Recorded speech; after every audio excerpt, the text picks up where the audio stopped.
Tindakan seorang pria di Semarang, Jawa Tengah yang mengonsumsi daging kucing untuk menyembuhkan diabetesnya menuai tanggapan dari Guru Besar Ilmu Penyakit Dalam dan Ketua Umum Perkumpulan Endokrinologi Indonesia, Parkadi Profesor Ketut Swastika. Profesor Ketut Swastika menegaskan bahwa tidak ada kajian ilmiah yang mendukung klaim bahwa daging kucing dapat sembuhkan diabetes. Menurutnya, meskipun daging diperlukan oleh penderita diabetes, konsumsinya harus dibatasi dan tidak boleh berlebihan. Prof. Ketut juga menyoroti kecenderungan masyarakat yang mencari cara alternatif dalam mengatasi penyakit karena sulit menjalankan pola hidup sehat seperti berolahraga dan berdiet. Hal ini diduga menjadi penyebab munculnya kasus seperti pria pemakan daging kucing di Semarang tersebut. Masyarakat diimbau untuk tidak langsung mempercayai klaim tanpa dasar ilmiah dan dianjurkan untuk menerapkan pola hidup sehat.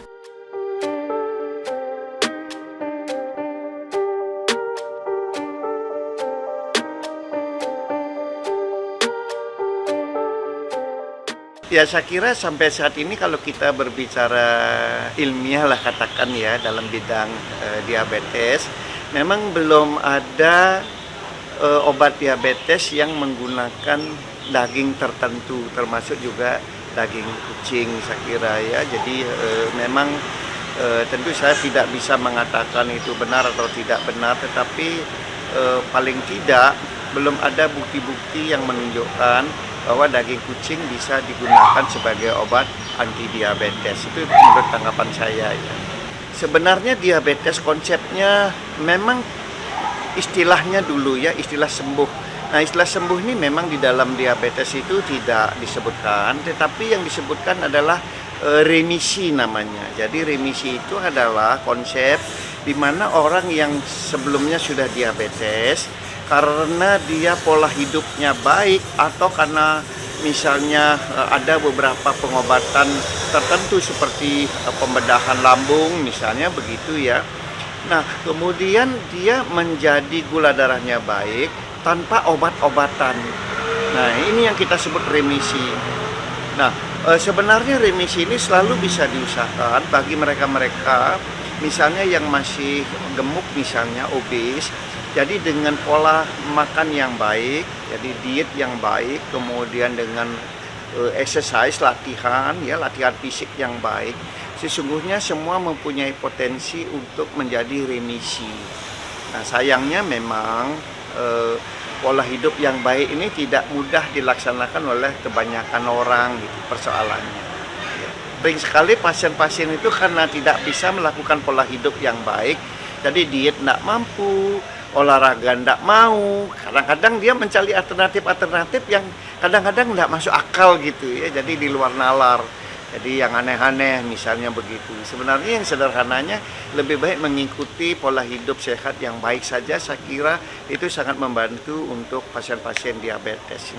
Saya kurang tahu pasti apakah ada data-data gula darah sebelumnya, kemudian setelah makan daging kucing kemudian menjadi kadar gula darahnya menjadi lebih baik misalnya.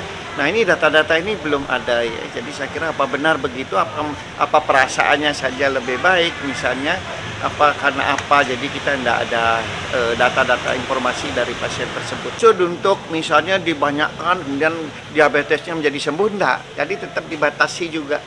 Karena nanti ada pembatasan tentang berapa persen komposisi makanan itu berasal dari karbohidrat, berapa persen dari protein, berapa persen dari lemak, semua ada ukurannya begitu. Jadi tidak boleh juga lebih atau kurang dengan asumsi dia dapat memperbaiki diabetes, tidak.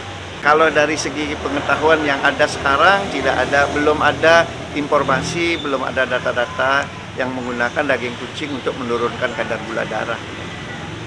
Kami tetap saja menganjurkan bahwa untuk penderita-penderita diabetes di masyarakat, yang paling penting jangan terjebak oleh informasi yang belum tentu kebenarannya, itu yang paling penting. Dan apalagi dalam dunia media yang seperti sekarang ini.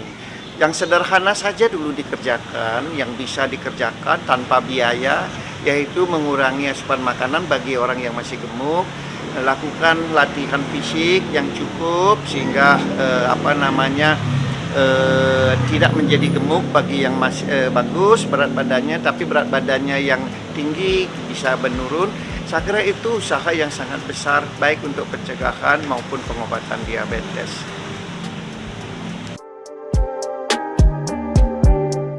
Sebelumnya viral di media sosial kasus bapak kos di Semarang yang diduga mengonsumsi daging kucing untuk klaim obat diabetes.